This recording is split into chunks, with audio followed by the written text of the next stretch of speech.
بسم اللہ الرحمن الرحیم السلام علیکم ورحمۃ اللہ وبرکاتہ۔ رسول اللہ صلی اللہ علیہ وسلم نے فرمایا، میں ان تین اشقاء کے لیے جنت میں گھر کی ضمانت دیتا ہوں۔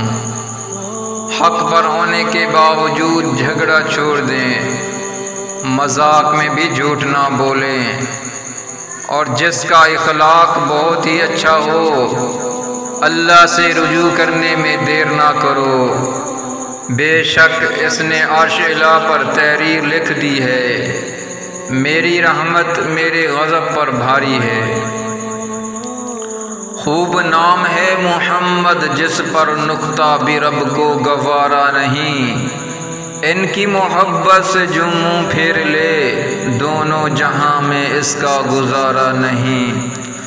دامن مصطفیٰ کو ہم کیسے چھوڑ دیں، اتنا کمزور ایمان ہمارا نہیں۔ خود اللہ نے نبی سے یہ کہہ دیا، جو تمہارا نہیں وہ ہمارا نہیں۔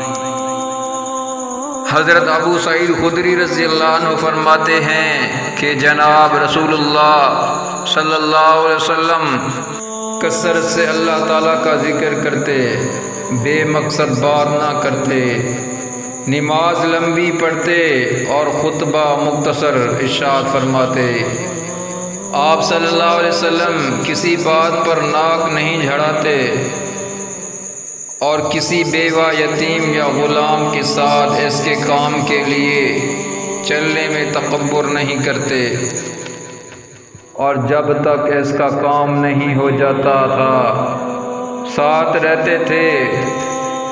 حضرت عائشہ رضی اللہ عنہ فرماتے ہیں کہ جناب رسول اللہ صلی اللہ علیہ وسلم اپنے کام اکثر خود کر لیتے تھے، کپڑے کو ٹاکا لگا لیتے، بکری کا دودھ دو لیتے، اور ذاتی خدمت کے کام بھی خود کر لیتے۔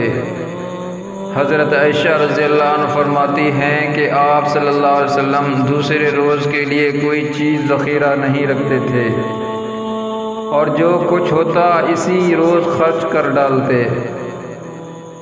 حضرت ابو ذر غفاری رضی اللہ عنہ فرماتے ہیں کہ جناب رسول اللہ صلی اللہ علیہ وسلم نے فرمایا کہ میرے پاس اور پہاڑ جتنا سونا بھی ہو تو میں اپنے پاس 3 دینار سے زیادہ ذخیرہ نہیں رکھوں گا، اور سب کا سب اللہ تعالیٰ کی راہ میں خرچ کر دوں گا۔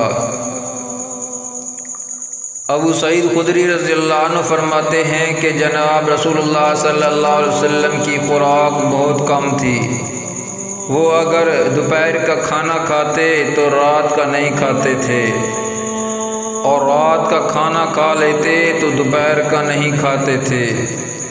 جناب رسول اللہ صلی اللہ علیہ وسلم اپنی خادموں سے پوچھتے رہتے تھے کہ تمہاری کوئی ضرورت تو نہیں، تمہیں کوئی کام تو نہیں۔ گویا حضور صلی اللہ علیہ وسلم اپنی خادموں کی ضروریات کا بھی بطور خاص خیال رکھتے تھے۔ ثواب کی نیت سے اس ویڈیو کو زیادہ سے زیادہ شیئر کریں اور اس چینل کو سبسکرائب کریں۔ جزاکم اللہ خیرا۔